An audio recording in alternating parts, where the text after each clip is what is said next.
Bacaan dari Kitab Ibrani, bab 1 sampai bab 13. Setelah pada zaman dahulu, Allah berulang kali dan dalam berbagai cara berbicara kepada nenek moyang kita dengan perantaran nabi-nabi. Maka pada zaman akhir ini, Ia telah berbicara kepada kita dengan perantaraan anaknya yang telah Ia tetapkan sebagai yang berhak menerima segala yang ada. Oleh Dia, Allah telah menjadikan alam semesta. Ia adalah cahaya kemuliaan Allah dan gambar wujud Allah, dan menopang segala yang ada dengan firman-Nya yang penuh kekuasaan. Dan setelah Ia selesai mengadakan penyucian dosa, Ia duduk di sebelah kanan yang maha besar, di tempat yang tinggi, jauh lebih tinggi daripada malaikat-malaikat.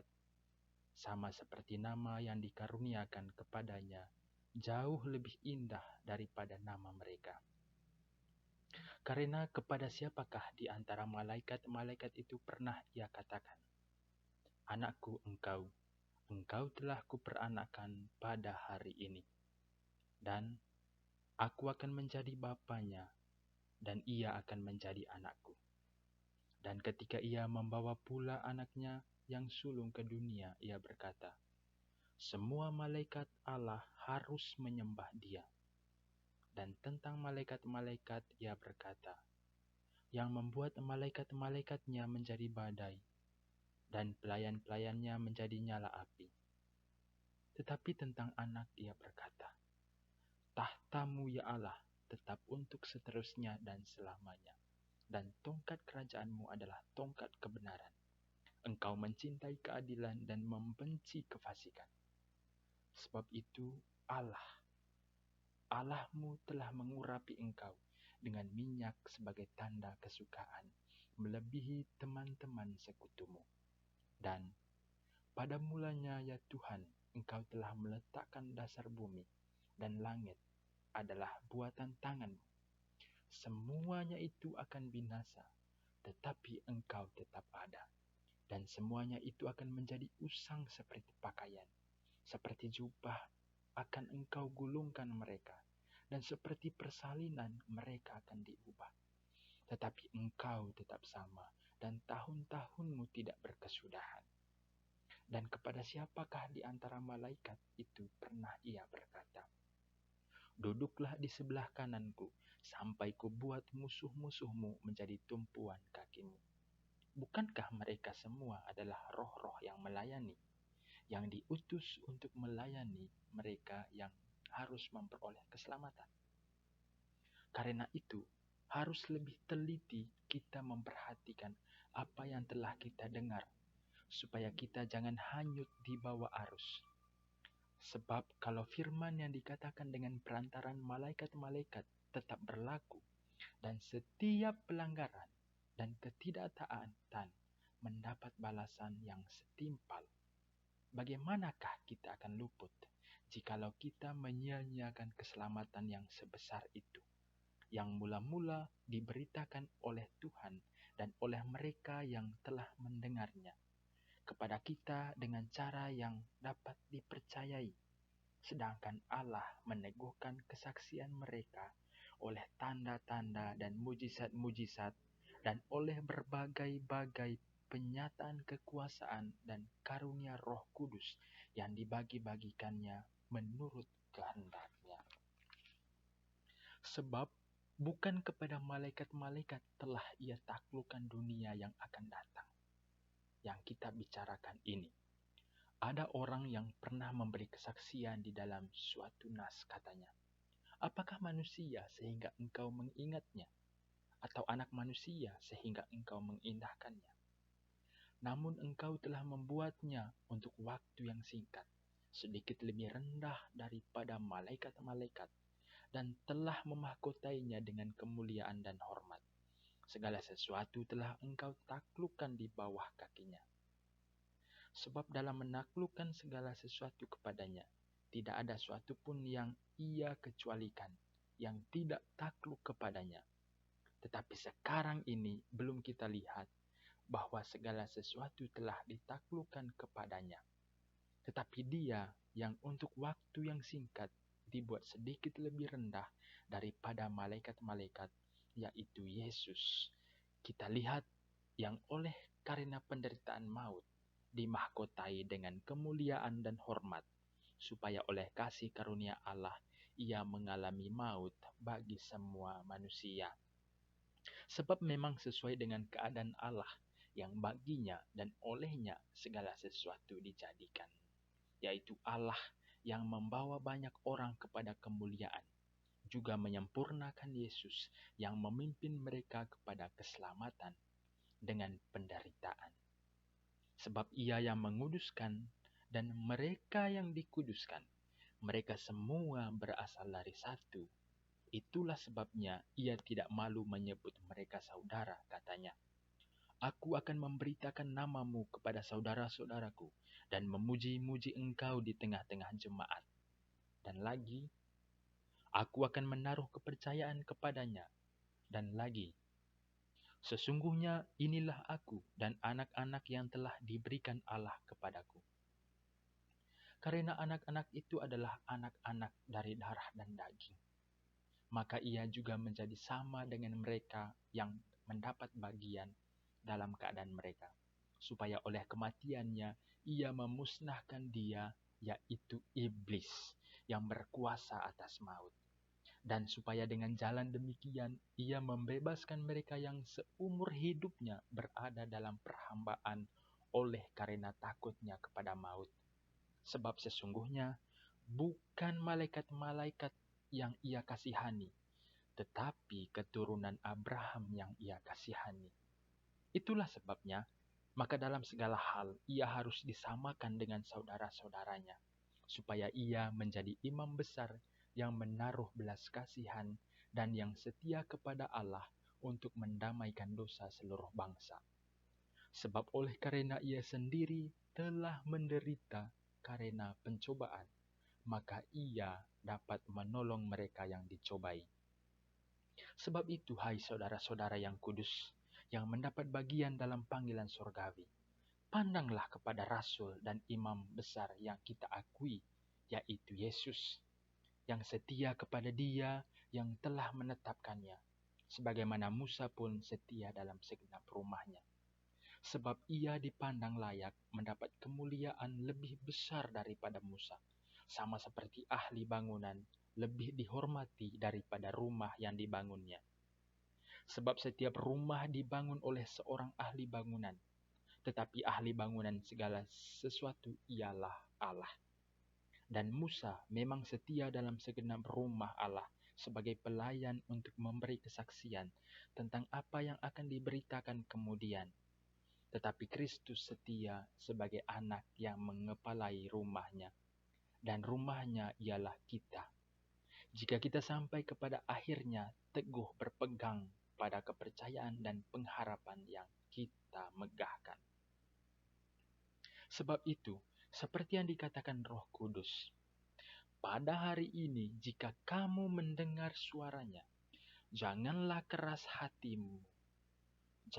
keraskan hatimu seperti dalam kegeraman pada waktu pencobaan di padang gurun, di mana nenek moyangmu mencobai aku dengan jalan menguji aku, sekalipun mereka melihat perbuatan-perbuatanku 40 tahun lamanya.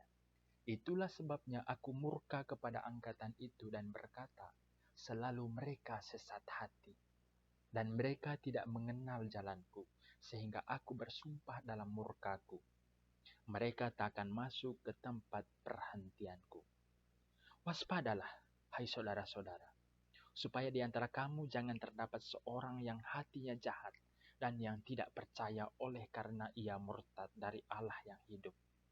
Tetapi nasihatilah seorang akan yang lain setiap hari, selama masih dapat dikatakan hari ini, supaya jangan ada di antara kamu yang menjadi tegar hatinya karena tipu daya dosa. Karena kita telah beroleh bagian di dalam Kristus, asal saja kita teguh berpegang sampai kepada akhirnya pada keyakinan iman kita yang semula. Tetapi apabila pernah dikatakan, pada hari ini jika kamu mendengar suaranya, Janganlah keraskan hatimu seperti dalam kegeraman. Siapakah mereka yang membangkitkan amarah Allah, sekalipun mereka mendengar suaranya? Bukankah mereka semua yang keluar dari Mesir di bawah pimpinan Musa? Dan siapakah yang ia murkai 40 tahun lamanya? Bukankah mereka yang berbuat dosa dan yang mayatnya bergelimpangan di padang gurun? Dan siapakah yang telah ia sumpahi bahwa mereka takkan masuk ke tempat perhentiannya? Bukankah mereka yang tidak taat? Demikianlah kita lihat bahwa mereka tidak dapat masuk oleh karena ketidakpercayaan mereka. Sebab itu, baiklah kita waspada, supaya jangan ada seorang di antara kamu yang dianggap ketinggalan, sekalipun janji akan masuk ke dalam perhentiannya masih berlaku. Karena kepada kita diberitakan juga kabar kesukaan, sama seperti kepada mereka.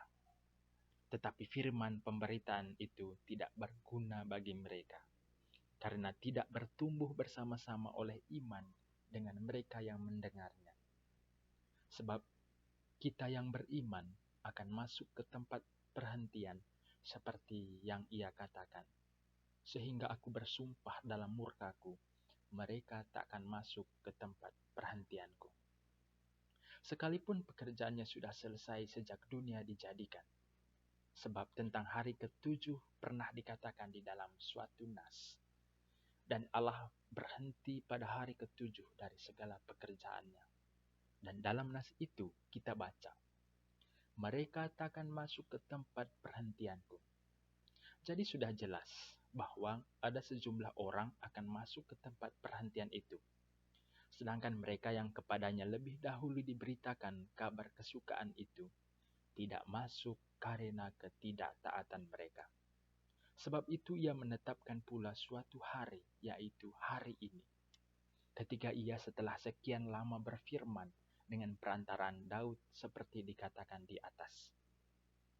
Pada hari ini, jika kamu mendengar suaranya, janganlah keraskan hatimu. Janganlah keraskan hatimu. Sebab andai kata Yosua telah membawa mereka masuk ke tempat perhentian, pasti Allah tidak akan berkata-kata kemudian tentang suatu hari lain. Jadi masih tersedia suatu hari perhentian, hari ketujuh bagi umat Allah. Sebab barang siapa telah masuk ke tempat perhentiannya, ia sendiri telah berhenti dari segala pekerjaannya, sama seperti Allah berhenti dari pekerjaannya. Karena itu baiklah kita berusaha untuk masuk ke dalam perhentian itu, supaya jangan seorang pun jatuh karena mengikuti contoh ketidaktaatan itu juga. Sebab firman Allah hidup dan kuat dan lebih tajam daripada pedang bermata dua manapun. Ia menusuk amat dalam sampai memisahkan jiwa dan roh, sendi-sendi dan sumsum. Ia sanggup membedakan pertimbangan dan pikiran hati kita. Dan tidak ada suatu makhluk pun yang tersembunyi di hadapannya. Sebab segala sesuatu telanjang dan terbuka di depan mata Dia yang kepadanya kita harus memberikan pertanggungan jawab. Karena kita sekarang mempunyai imam besar agung yang telah melintasi semua langit, yaitu Yesus, Anak Allah. Baiklah kita teguh berpegang pada pengakuan iman kita. Sebab imam besar yang kita punya bukanlah imam besar yang tidak dapat turut merasakan kelemahan-kelemahan kita. Sebaliknya, sama dengan kita, ia telah dicobai hanya tidak berbuat dosa. Sebab itu, marilah kita dengan penuh keberanian menghampiri tahta kasih karunia, supaya kita menerima rahmat dan menemukan kasih karunia untuk mendapat pertolongan kita pada waktunya. Sebab setiap imam besar yang dipilih dari antara manusia, ditetapkan bagi manusia dalam hubungan mereka dengan Allah, supaya ia mempersembahkan persembahan dan korban karena dosa. Ia harus dapat mengerti orang-orang yang jahil dan orang-orang yang sesat, karena ia sendiri penuh dengan kelemahan yang mengharuskannya untuk mempersembahkan korban karena dosa, bukan saja bagi umat, tetapi juga bagi dirinya sendiri. Dan tidak seorang pun yang mengambil kehormatan itu bagi dirinya sendiri, tetapi dipanggil untuk itu oleh Allah, seperti yang telah terjadi dengan Harun. Demikian pula Kristus tidak memuliakan dirinya sendiri dengan menjadi imam besar, tetapi dimuliakan oleh Dia yang berfirman kepadanya, "Anakku engkau telah kuperanakan pada hari ini." Sebagaimana firman-Nya dalam suatu nas lain, "Engkau adalah imam untuk selama-lamanya menurut peraturan Melkisedek." Dalam hidupnya sebagai manusia, ia telah mempersembahkan doa dan permohonan dengan ratap tangis dan keluhan kepada Dia yang sanggup menyelamatkan dari maut. Dan karena kesalehannya, ia telah didengarkan. Dan sekalipun ia adalah anak, ia telah belajar menjadi taat dari apa yang telah dideritanya. Dan sesudah ia mencapai kesempurnaannya, ia menjadi pokok keselamatan yang abadi bagi semua orang yang taat kepadanya. Dan ia dipanggil menjadi imam besar oleh Allah menurut peraturan Melkisedek. Tentang hal itu, banyak yang harus kami katakan. Tetapi yang sukar untuk dijelaskan, karena kamu telah lamban dalam hal mendengarkan. Sebab sekalipun kamu ditinjau dari sudut waktu, sudah seharusnya menjadi pengajar. Kamu masih perlu lagi diajarkan asas-asas pokok dari penyataan Allah, dan kamu masih memerlukan susu, bukan makanan keras. Sebab barang siapa masih memerlukan susu, ia tidak memahami ajaran tentang kebenaran, sebab ia adalah anak kecil. Tetapi makanan keras adalah untuk orang-orang dewasa, yang karena mempunyai panca indera yang terlatih untuk membedakan yang baik daripada yang jahat. Sebab itu, marilah kita tinggalkan asas-asas pertama dari ajaran tentang Kristus dan beralih kepada perkembangannya yang penuh. Janganlah kita meletakkan lagi dasar pertobatan dari perbuatan-perbuatan yang sia-sia dan dasar kepercayaan kepada Allah, yaitu ajaran tentang pelbagai pembaptisan, penumpangan tangan, kebangkitan orang-orang mati, dan hukuman kekal. Dan itulah yang akan kita perbuat jika Allah mengizinkannya.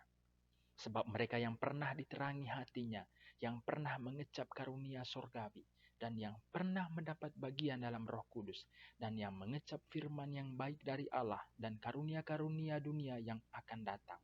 Namun yang murtad lagi, tidak mungkin dibaharui sekali lagi sedemikian hingga mereka bertobat, sebab mereka menyalibkan lagi anak Allah bagi diri mereka dan menghinanya di muka umum. Sebab tanah yang menghisap air hujan yang sering turun ke atasnya, dan yang menghasilkan tumbuh-tumbuhan yang berguna bagi mereka yang mengerjakannya, menerima berkat dari Allah. Tetapi jikalau tanah itu menghasilkan semak duri dan rumput duri, tidaklah ia berguna dan sudah dekat pada kutuk yang berakhir dengan pembakaran. Tetapi hai saudara-saudaraku yang kekasih, sekalipun kami berkata demikian tentang kamu, kami yakin bahwa kamu memiliki sesuatu yang lebih baik yang mengandung keselamatan. Sebab Allah bukan tidak adil, sehingga ia lupa akan pekerjaanmu dan kasihmu yang kamu tunjukkan terhadap namanya oleh pelayanan kamu kepada orang-orang kudus yang masih kamu lakukan sampai sekarang. Tetapi kami ingin supaya kamu masing-masing menunjukkan kesungguhan yang sama untuk menjadikan pengharapanmu suatu milik yang pasti sampai pada akhirnya, agar kamu jangan menjadi lamban, tetapi menjadi penurut-penurut mereka yang oleh iman dan kesabaran mendapat bagian dalam apa yang dijanjikan Allah. Sebab ketika Allah memberitakan janjinya kepada Abraham, ia bersumpah demi dirinya sendiri.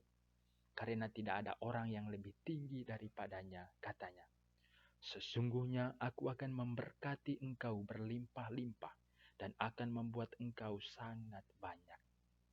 Abraham menanti dengan sabar dan dengan demikian ia memperoleh apa yang dijanjikan kepadanya. Sebab manusia bersumpah demi orang yang lebih tinggi dan sumpah itu menjadi suatu pengokohan baginya yang mengakhiri segala bantahan. Karena itu, untuk lebih meyakinkan mereka yang berhak menerima janji itu akan kepastian putusannya, Allah telah mengikat dirinya dengan sumpah, supaya oleh dua kenyataan yang tidak berubah-ubah tentang mana Allah tidak mungkin berdusta, kita yang mencari perlindungan beroleh dorongan yang kuat untuk menjangkau pengharapan yang terletak di depan kita. Pengharapan itu adalah sauh yang kuat dan aman bagi jiwa kita, yang telah dilabuhkan sampai ke belakang tabir, di mana Yesus telah masuk sebagai perintis bagi kita, ketika Ia, menurut peraturan Melkisedek, menjadi imam besar sampai selama-lamanya. Sebab Melkisedek adalah Raja Salem dan imam Allah yang maha tinggi. Ia pergi menyongsong Abraham ketika Abraham kembali dari mengalahkan raja-raja dan memberkati dia. Kepadanya pun Abraham memberikan 1/10 dari semuanya. Menurut arti namanya, Melkisedek adalah pertama-tama Raja Kebenaran dan juga Raja Salem, yaitu Raja Damai Sejahtera. Ia tidak berbapa, tidak beribu, tidak bersilsilah, harinya tidak berawal dan hidupnya tidak berkesudahan. Dan karena ia dijadikan sama dengan anak Allah, ia tetap menjadi imam sampai selama-lamanya. Camkanlah betapa besarnya orang itu, yang kepadanya Abraham, bapa leluhur kita, memberikan 1/10 dari segala rampasan yang paling baik. Dan mereka dari anak-anak Lewi yang menerima jabatan imam mendapat tugas menurut hukum Taurat untuk memungut persepuluhan dari umat Israel, yaitu dari saudara-saudara mereka, sekalipun mereka ini juga adalah keturunan Abraham. Tetapi Melkisedek yang bukan keturunan mereka memungut persepuluhan dari Abraham dan memberkati dia, walaupun ia adalah pemilik janji. Memang tidak dapat disangkal bahwa yang lebih rendah diberkati oleh yang lebih tinggi. Dan di sini manusia-manusia fana menerima persepuluhan. Dan di sana ia yang tentang dia diberi kesaksian bahwa ia hidup. Maka dapatlah dikatakan bahwa dengan perantaraan Abraham dipungut juga persepuluhan dari Lewi yang berhak menerima persepuluhan, sebab ia masih berada dalam tubuh bapa leluhurnya ketika Melkisedek menyongsong bapa leluhurnya itu. Karena itu, andai kata oleh imamat Lewi telah tercapai kesempurnaan, sebab karena imamat itu umat Israel telah menerima Taurat. Apakah sebabnya masih perlu seorang lain ditetapkan menjadi imam besar menurut peraturan Melkisedek, dan yang tentang dia tidak dikatakan menurut peraturan Harun? Sebab jikalau imamat berubah, dengan sendirinya akan berubah pula hukum Taurat itu. Sebab ia yang dimaksudkan di sini termasuk suku lain. Dari suku ini tidak ada seorang pun yang pernah melayani di Mezbah.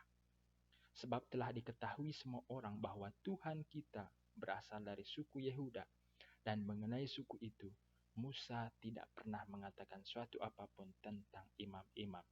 Dan hal itu jauh lebih nyata lagi jikalau ditetapkan seorang imam lain menurut cara Melkisedek, yang menjadi imam bukan berdasarkan peraturan-peraturan manusia, tetapi berdasarkan hidup yang tidak dapat binasa. Sebab tentang dia diberi kesaksian, engkau adalah imam untuk selama-lamanya, menurut peraturan Melkisedek. Memang suatu hukum yang dikeluarkan dahulu dibatalkan kalau hukum itu tidak mempunyai kekuatan, dan karena itu tidak berguna. Sebab hukum Taurat sama sekali tidak membawa kesempurnaan. Tetapi sekarang ditimbulkan pengharapan yang lebih baik yang mendekatkan kita kepada Allah. Dan sama seperti hal ini tidak terjadi tanpa sumpah. Memang mereka telah menjadi imam tanpa sumpah, tetapi ia dengan sumpah diucapkan oleh Dia yang berfirman kepadanya, Tuhan telah bersumpah dan ia tidak akan menyesal. Engkau adalah imam untuk selama-lamanya. Demikian pula Yesus adalah jaminan dari suatu perjanjian yang lebih kuat. Dan dalam jumlah yang besar, mereka telah menjadi imam karena mereka dicegah oleh maut untuk tetap menjabat. imam. Tetapi karena ia tetap selama-lamanya, imamatnya tidak dapat beralih kepada orang lain. Karena itu ia sanggup juga menyelamatkan dengan sempurna semua orang yang oleh dia datang kepada Allah.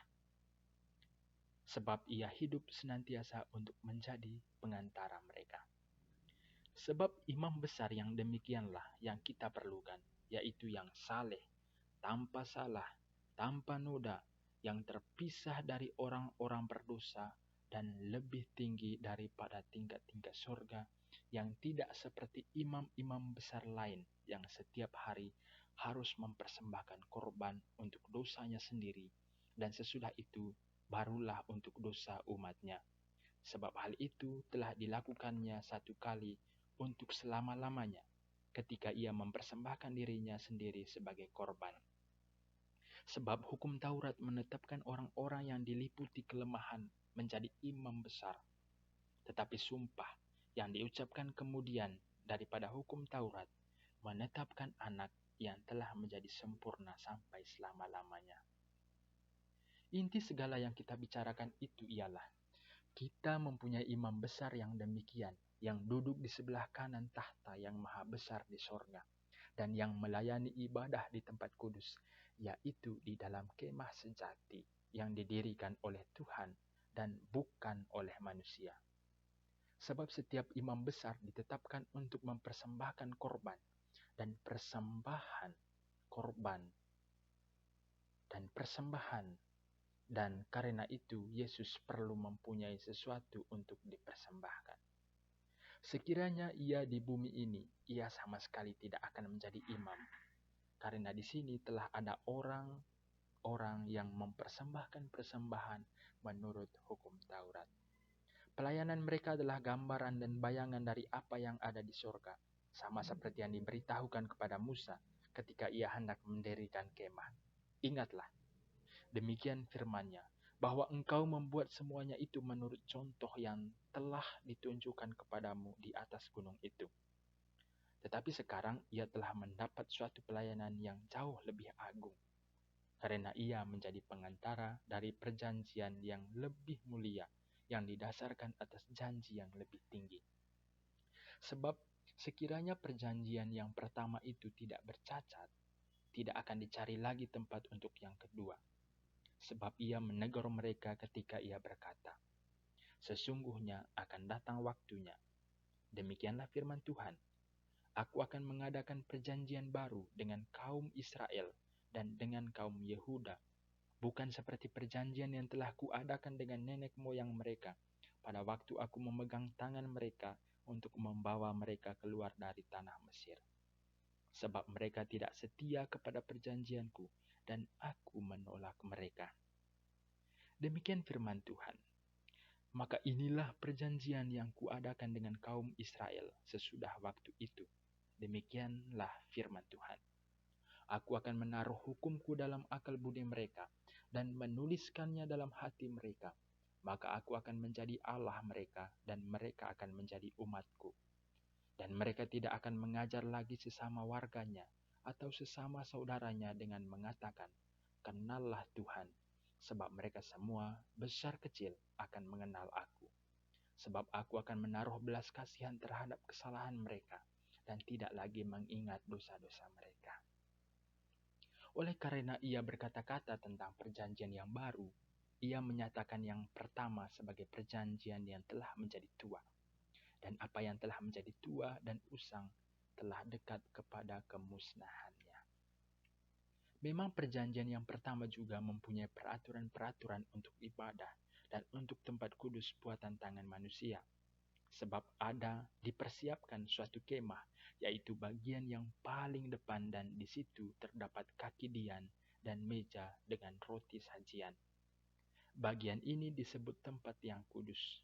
Di belakang tirai yang kedua terdapat suatu kemah lagi yang disebut tempat yang maha kudus. Di situ terdapat mezbah, pembakaran ukupan dari emas, dan tabut perjanjian yang seluruhnya disalut dengan emas. Di dalam tabut perjanjian itu tersimpan buli-buli emas berisi mana, tongkat Harun yang pernah bertunas, dan loh-loh batu yang bertuliskan perjanjian. Dan di atasnya kedua kerup kemuliaan yang menaungi tutup perdamaian. Tetapi hal ini tidak dapat kita bicarakan sekarang secara terperinci. Demikianlah caranya tempat yang kudus itu diatur. Maka imam-imam senantiasa masuk ke dalam kemah yang paling depan itu untuk melakukan ibadah mereka. Tetapi ke dalam kemah yang kedua, hanya imam besar saja yang masuk sekali setahun, dan harus dengan darah yang ia persembahkan karena dirinya sendiri dan karena pelanggaran-pelanggaran yang dibuat oleh umatnya dengan tidak sadar. Dengan ini, Roh Kudus menyatakan bahwa jalan ke tempat yang kudus itu belum terbuka selama kemah yang pertama itu masih ada. Itu adalah kiasan masa sekarang. Sesuai dengan itu dipersembahkan korban dan persembahan yang tidak dapat menyempurnakan mereka yang mempersembahkannya menurut hati nurani mereka. Karena semuanya itu, di samping makanan, minuman, dan pelbagai macam pembasuhan, hanyalah peraturan-peraturan untuk hidup insani yang hanya berlaku sampai tibanya waktu pembaharuan. Tetapi Kristus telah datang sebagai imam besar untuk hal-hal yang baik yang akan datang. Ia telah melintasi kemah yang lebih besar dan yang lebih sempurna, yang bukan dibuat oleh tangan manusia, artinya yang tidak termasuk ciptaan ini. Dan ia telah masuk satu kali untuk selama-lamanya ke dalam tempat yang kudus, bukan dengan membawa darah domba jantan dan darah anak lembu, tetapi dengan membawa darahnya sendiri. Dan dengan itu, ia telah mendapat kelepasan yang kekal. Sebab jika darah domba jantan dan darah lembu jantan dan percikan abu lembu muda menguduskan mereka yang najis, sehingga mereka disucikan secara lahiriah, betapa lebihnya darah Kristus yang oleh Roh yang kekal telah mempersembahkan dirinya sendiri kepada Allah sebagai persembahan yang tak bercacat, akan menyucikan hati nurani kita dari perbuatan-perbuatan yang sia-sia, supaya kita dapat beribadah kepadanya yang hidup. Karena itu, ia adalah pengantara dari suatu perjanjian yang baru, supaya mereka yang telah terpanggil dapat menerima bagian kekal yang dijanjikan, sebab ia telah mati untuk menebus pelanggaran-pelanggaran yang telah dilakukan selama perjanjian yang pertama. Sebab di mana ada wasiat, di situ harus diberitahukan tentang kematian pembuat wasiat itu. Karena suatu wasiat barulah sah kalau pembuat wasiat itu telah mati, sebab ia tidak berlaku selama pembuat wasiat itu masih hidup. Itulah sebabnya, maka perjanjian yang pertama tidak disahkan tanpa darah. Sebab sesudah Musa memberitakan semua perintah hukum Taurat kepada seluruh umat, ia mengambil darah anak lembu dan darah domba jantan serta air dan bulu merah dan hisop, lalu memerciki kitab itu sendiri dan seluruh umat sambil berkata, "Inilah darah perjanjian yang ditetapkan Allah bagi kamu." Dan juga kemah dan semua alat untuk ibadah dipercikinya secara demikian dengan darah. Dan hampir segala sesuatu disucikan menurut hukum Taurat dengan darah. Dan tanpa penumpahan darah tidak ada pengampunan. Jadi segala sesuatu yang melambangkan apa yang ada di surga haruslah ditahirkan secara demikian. Tetapi benda-benda surgawi sendiri oleh persembahan-persembahan yang lebih baik daripada itu. Sebab Kristus bukan masuk ke dalam tempat kudus buatan tangan manusia yang hanya merupakan gambaran saja dari yang sebenarnya, tetapi ke dalam surga sendiri untuk menghadap hadirat Allah guna kepentingan kita. Dan ia bukan masuk untuk berulang-ulang mempersembahkan dirinya sendiri, sebagaimana imam besar setiap tahun masuk ke dalam tempat kudus dengan darah yang bukan darahnya sendiri. Sebab jika demikian, ia harus berulang-ulang menderita sejak dunia ini dijadikan. Tetapi sekarang, ia hanya satu kali saja menyatakan dirinya pada zaman akhir untuk menghapuskan dosa oleh korbannya. dan sama seperti manusia ditetapkan untuk mati hanya satu kali saja, dan sesudah itu dihakimi. Demikian pula Kristus hanya satu kali saja mengorbankan dirinya untuk menanggung dosa banyak orang. Sesudah itu, ia akan menyatakan dirinya sekali lagi tanpa menanggung dosa untuk menganugerahkan keselamatan kepada mereka yang menantikan Dia. Di dalam hukum Taurat hanya terdapat bayangan saja dari keselamatan yang akan datang, dan bukan hakikat dari keselamatan itu sendiri. Karena itu, dengan korban yang sama, yang setiap tahun terus-menerus dipersembahkan, hukum Taurat tidak mungkin menyempurnakan mereka yang datang mengambil bagian di dalamnya. Sebab jika hal itu mungkin, pasti orang tidak mempersembahkan korban lagi. Sebab mereka yang melakukan ibadah itu tidak sadar lagi akan dosa setelah disucikan sekali untuk selama-lamanya.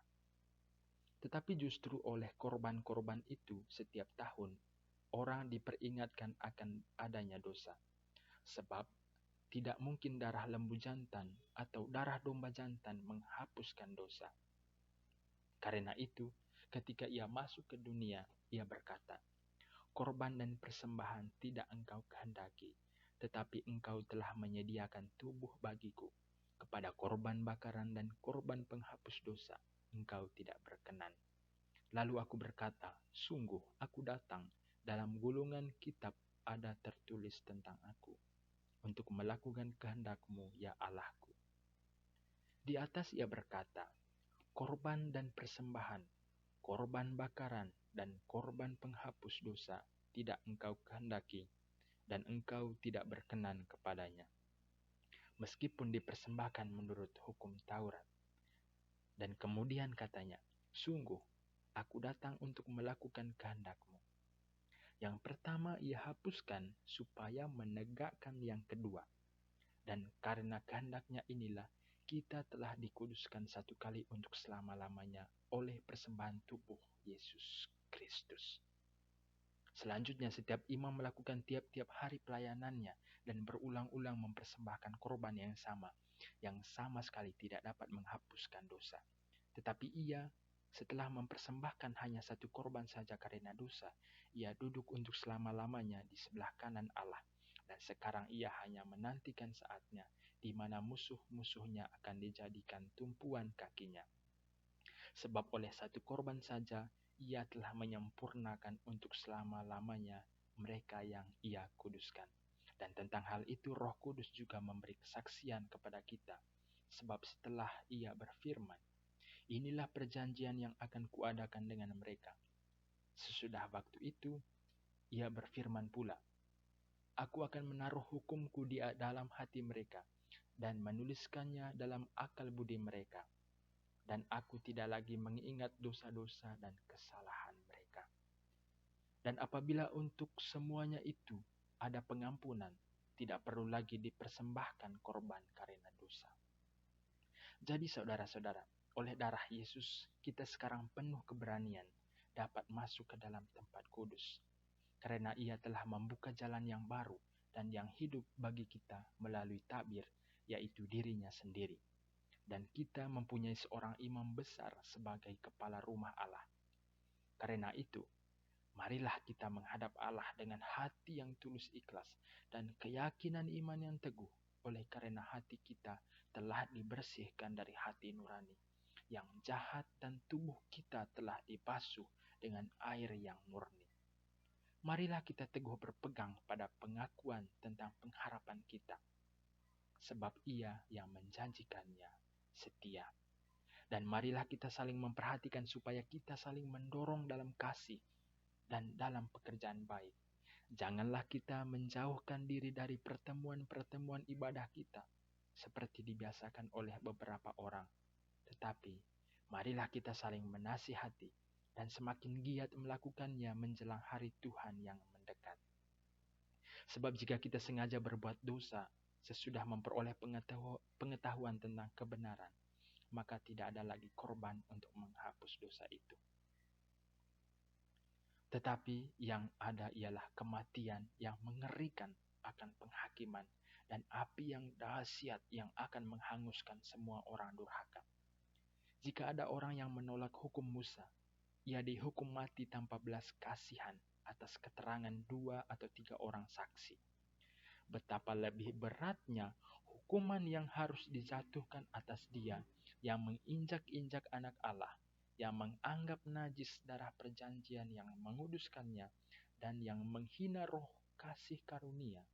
Sebab kita mengenal Dia yang berkata, "Pembalasan adalah hakku, akulah yang akan menuntut pembalasan." Dan lagi, Tuhan akan menghakimi umatnya. Ngeri benar kalau jatuh ke dalam tangan Allah yang hidup. Ingatlah akan masa yang lalu. Sesudah kamu menerima terang, kamu banyak menderita oleh karena kamu bertahan dalam perjuangan yang berat. Baik waktu kamu dijadikan tontonan oleh cercaan dan penderitaan, maupun waktu kamu mengambil bagian dalam penderitaan mereka yang diperlakukan sedemikian. Memang kamu telah turut mengambil bagian dalam penderitaan orang-orang hukuman, dan ketika harta kamu dirampas, kamu menerima hal itu dengan sukacita. Sebab kamu tahu bahwa kamu memiliki harta yang lebih baik dan yang lebih menetap sifatnya. Sebab itu janganlah kamu melepaskan kepercayaanmu, karena besar upah yang menantinya. Sebab kamu memerlukan ketekunan, supaya sesudah kamu melakukan kehendak Allah, kamu memperoleh apa yang dijanjikan itu. Sebab sedikit, bahkan sangat sedikit waktu lagi, dan Ia yang akan datang sudah akan ada tanpa menangguhkan kedatangannya. Tetapi orangku yang benar akan hidup oleh iman, dan apabila ia mengundurkan diri, maka aku tidak berkenan kepadanya. Tetapi kita bukanlah orang-orang yang mengundurkan diri dan binasa, tetapi orang-orang yang percaya dan yang beroleh hidup. Iman adalah dasar dari segala sesuatu yang kita harapkan dan bukti dari segala sesuatu yang tidak kita lihat. Sebab oleh imanlah telah diberikan kesaksian kepada nenek moyang kita. Karena iman kita mengerti bahwa alam semesta telah dijadikan oleh firman Allah, sehingga apa yang kita lihat telah terjadi dari apa yang tidak dapat kita lihat. Karena iman Habel telah mempersembahkan kepada Allah korban yang lebih baik daripada korban Kain. Dengan jalan itu, ia memperoleh kesaksian kepadanya bahwa ia benar, karena Allah berkenan akan persembahannya itu, dan karena iman, ia masih berbicara sesudah ia mati. Karena iman Henokh terangkat, supaya ia tidak mengalami kematian, dan ia tidak ditemukan, karena Allah telah mengangkatnya. Sebab sebelum ia terangkat, ia memperoleh kesaksian bahwa ia berkenan kepada Allah. Tapi tanpa iman, tidak mungkin orang berkenan kepada Allah. Sebab barang siapa berpaling kepada Allah, ia harus percaya bahwa Allah ada dan bahwa Allah memberi upah kepada orang yang sungguh-sungguh mencari Dia. Karena iman, maka Nuh dengan petunjuk Allah tentang sesuatu yang belum kelihatan, dengan taat mempersiapkan bahtera untuk menyelamatkan keluarganya. Dan karena iman itu ia menghukum dunia, dan ia ditentukan untuk menerima kebenaran sesuai dengan imannya.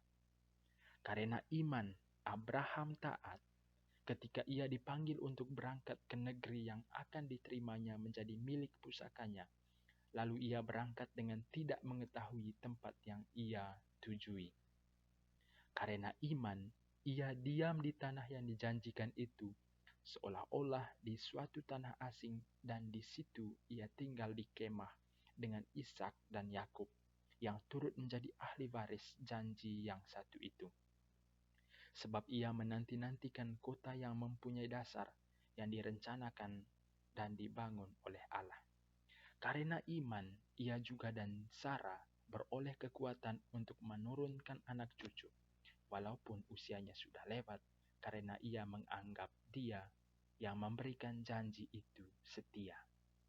Itulah sebabnya, maka dari satu orang, malahan orang yang telah mati pucuk, terpancar keturunan besar, seperti bintang di langit dan seperti pasir di tepi laut yang tidak terhitung banyaknya. Dalam iman, mereka semua ini telah mati sebagai orang-orang yang tidak memperoleh apa yang dijanjikan itu, tetapi yang hanya dari jauh melihatnya dan melambai-lambai kepadanya, dan yang mengakui bahwa mereka adalah orang asing dan pendatang di bumi ini. Sebab mereka yang berkata demikian menyatakan bahwa mereka dengan rindu mencari suatu tanah air. Dan kalau sekiranya dalam hal itu mereka ingat akan tanah asal yang telah mereka tinggalkan, maka mereka cukup mempunyai kesempatan untuk pulang ke situ. Tetapi sekarang mereka merindukan tanah air yang lebih baik, yaitu satu tanah air surgawi. Sebab itu Allah tidak malu disebut Allah mereka, karena Ia telah mempersiapkan sebuah kota bagi mereka. Karena iman, maka Abraham, tatkala ia dicobai, mempersembahkan Ishak. Ia yang telah menerima janji itu, rela mempersembahkan anaknya yang tunggal, walaupun kepadanya telah dikatakan, keturunan yang berasal dari Ishaklah yang akan disebut keturunanmu. Karena ia berpikir bahwa Allah berkuasa membangkitkan orang-orang, sekalipun dari antara orang mati. Dan dari sana ia seakan-akan telah menerimanya kembali. Karena iman, maka Ishak sambil memandang jauh ke depan, memberikan berkatnya kepada Yakub dan Esau. Karena iman, maka Yakub ketika hampir waktunya akan mati, memberkati kedua anak Yusuf, lalu menyembah sambil bersandar pada kepala tongkatnya. Karena iman, maka Yusuf menjelang matinya memberitakan tentang keluarnya orang-orang Israel dan memberi pesan tentang tulang belulangnya. Karena iman, maka Musa setelah ia lahir disembunyikan selama 3 bulan oleh orang tuanya, karena mereka melihat bahwa anak itu elok rupanya dan mereka tidak takut akan perintah raja. Karena iman, maka Musa setelah dewasa menolak disebut anak putri Firaun, karena ia lebih suka menderita sengsara dengan umat Allah daripada untuk sementara menikmati kesenangan dari dosa. Ia menganggap penghinaan karena Kristus sebagai kekayaan yang lebih besar daripada semua harta Mesir, sebab pandangannya ia arahkan kepada upah. Karena iman, maka ia telah meninggalkan Mesir dengan tidak takut akan murka raja. Ia bertahan sama seperti ia melihat apa yang tidak kelihatan. Karena iman, maka ia mengadakan Paskah dan pemercikan darah, supaya pembinasa anak-anak sulung jangan menyentuh mereka. Karena iman, maka mereka telah melintasi Laut Merah, sama seperti melintasi tanah kering. Sedangkan orang-orang Mesir tenggelam ketika mereka mencobanya juga. Karena iman, maka runtuhlah tembok-tembok Yeriko, setelah kota itu dikelilingi 7 hari lamanya. Karena iman, maka Rahab, perempuan sundal itu, tidak turut binasa bersama-sama dengan orang-orang durhaka, karena ia telah menyambut pengintai-pengintai itu dengan baik. Dan apakah lagi yang harus aku sebut? Sebab aku akan kekurangan waktu. Apabila aku hendak menceritakan tentang Gideon, tentang Barak, Simson, Yefta, Daud, dan Samuel, dan para nabi, yang karena iman telah menaklukkan kerajaan-kerajaan, mengamalkan kebenaran, memperoleh apa yang dijanjikan, menutup mulut singa-singa, memadamkan api yang dahsyat. Mereka telah luput dari mata pedang, telah beroleh kekuatan dalam kelemahan, telah menjadi kuat dalam peperangan, dan telah memukul mundur pasukan-pasukan tentara asing. Ibu-ibu telah menerima kembali orang-orangnya yang telah mati, sebab dibangkitkan. Tetapi orang-orang lain membiarkan dirinya disiksa dan tidak mau menerima pembebasan, supaya mereka beroleh kebangkitan yang lebih baik. Ada pula yang diejek dan didera, bahkan yang dibelenggu dan dipenjarakan. Mereka dilempari, digergaji, dibunuh dengan pedang. Mereka mengembara dengan berpakaian kulit domba dan kulit kambing sambil menderita kekurangan, kesesakan, dan siksaan. Dunia ini tidak lagi layak bagi mereka.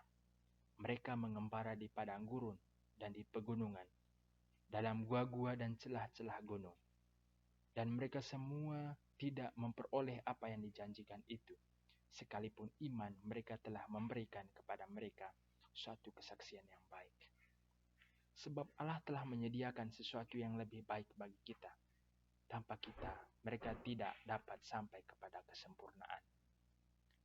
Karena kita mempunyai banyak saksi, bagaikan awan yang mengelilingi kita, marilah kita menanggalkan semua beban dan dosa yang begitu merintangi kita, dan berlomba dengan tekun dalam perlombaan yang diwajibkan bagi kita. Marilah kita melakukannya dengan mata yang tertuju kepada Yesus, yang memimpin kita dalam iman, dan yang membawa iman itu kepada kesempurnaan, yang dengan mengabaikan kehinaan tekun memikul salib, ganti sukacita yang disediakan bagi Dia yang sekarang duduk di sebelah kanan tahta Allah. Ingatlah selalu akan Dia yang tekun menanggung bantahan yang sehebat itu terhadap dirinya dari pihak orang-orang berdosa, supaya jangan kamu menjadi lemah dan putus asa. Dan sudah lupakah kamu akan nasihat yang berbicara kepada kamu seperti kepada anak-anak? Hai anakku, janganlah anggap enteng didikan Tuhan, dan janganlah putus asa apabila engkau diperingatkannya. Karena Tuhan menghajar orang yang dikasihinya, dan Ia menyesah orang yang diakuinya sebagai anak. Jika kamu harus menanggung ganjaran, Allah memperlakukan kamu seperti anak.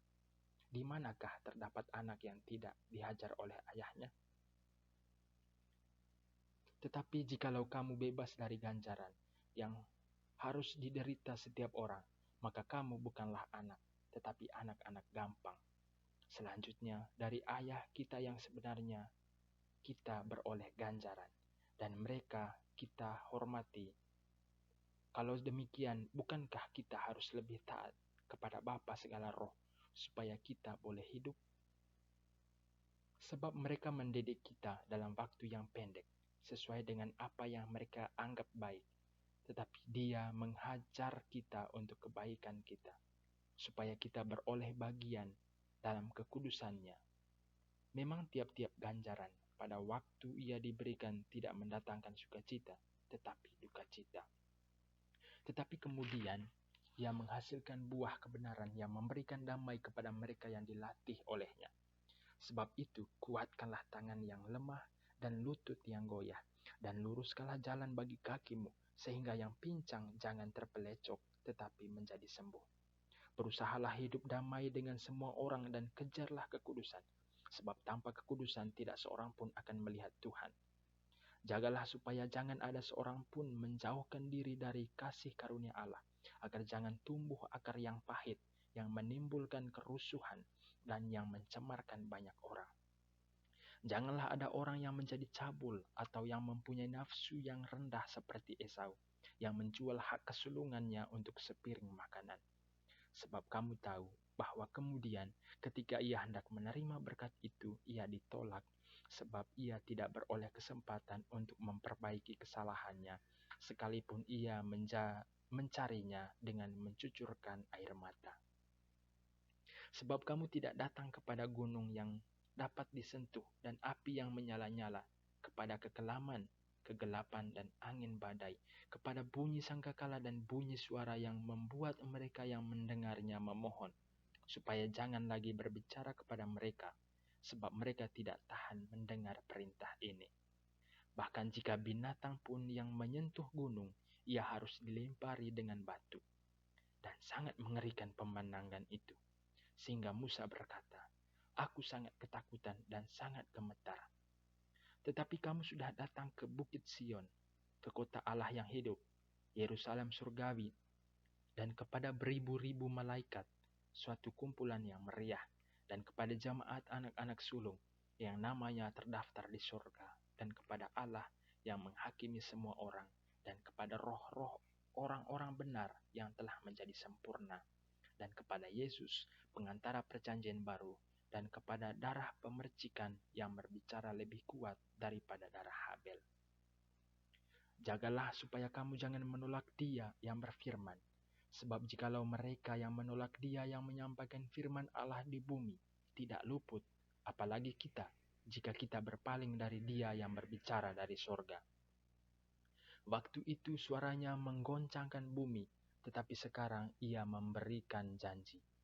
Satu kali lagi aku akan menggoncangkan bukan hanya bumi saja, melainkan langit juga. Ungkapan satu kali lagi menunjuk kepada perubahan pada apa yang dapat digoncangkan, karena ia dijadikan supaya tinggal tetap apa yang tidak tergoncangkan.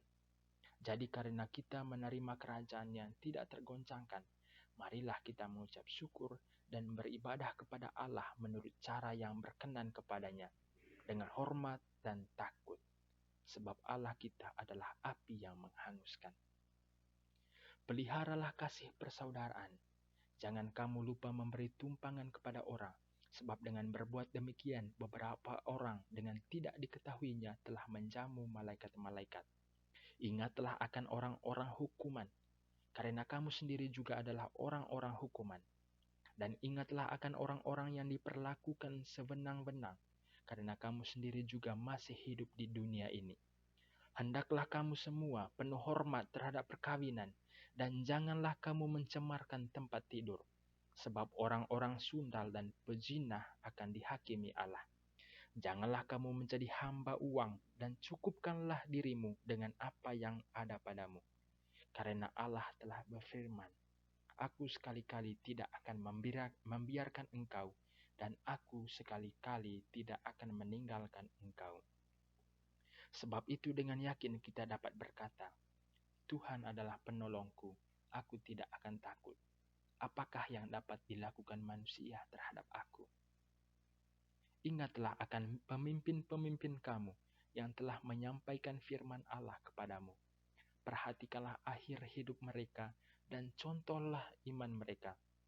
Yesus Kristus tetap sama, baik kemarin maupun hari ini dan sampai selama-lamanya. Janganlah kamu disesatkan oleh berbagai-bagai ajaran asing, sebab yang baik ialah bahwa hati kamu diperkuat dengan kasih karunia dan bukan dengan pelbagai makanan yang tidak memberi faedah kepada mereka yang menuruti aturan-aturan makanan macam itu. Kita mempunyai suatu mezbah, dan orang-orang yang melayani kemah tidak boleh makan dari apa yang di dalamnya. Karena tubuh binatang-binatang yang darahnya dibawa masuk ke tempat kudus oleh imam besar sebagai korban penghapus dosa dibakar di luar perkemahan. Itu jugalah sebabnya Yesus telah menderita di luar pintu.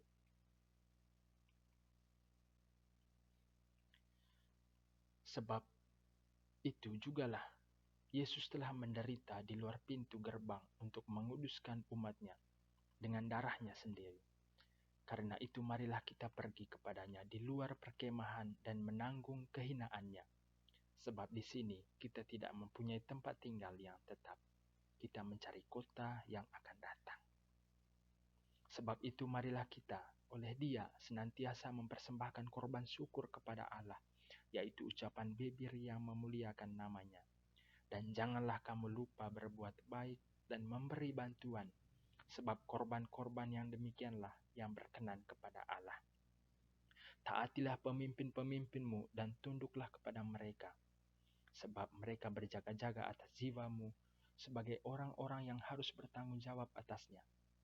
Dengan jalan itu mereka akan melakukannya dengan gembira, bukan dengan keluh kesah, sebab hal itu tidak akan membawa keuntungan bagimu. Berdoalah terus untuk kami, sebab kami yakin bahwa hati nurani kami adalah baik, karena di dalam segala hal kami menginginkan suatu hidup yang baik. Dan secara khusus aku menasihatkan kamu, agar kamu melakukannya, supaya aku lebih lekas dikembalikan kepada kamu. Maka Allah damai sejahtera yang oleh darah perjanjian yang kekal telah membawa kembali dari antara orang mati Gembala Agung segala domba, yaitu Yesus Tuhan kita, kiranya memperlengkapi kamu dengan segala yang baik untuk melakukan kehendak-Nya dan mengerjakan di dalam kita apa yang berkenan kepadanya oleh Yesus Kristus. Bagi Dialah kemuliaan sampai selama-lamanya. Amin. Dan aku menasihatkan kamu, saudara-saudara, supaya kata-kata nasihat ini kamu sambut dengan rela hati. Sekalipun pendek saja suratku ini kepada kamu. Ketahuilah bahwa Timotius, saudara kita, telah berangkat. Segera sesudah ia datang, aku akan mengunjungi kamu bersama-sama dengan dia. Sampaikanlah salam kepada semua pemimpin kamu dan semua orang kudus. Terimalah salam dari saudara-saudara di Italia. Kasih karunia menyertai kamu sekalian.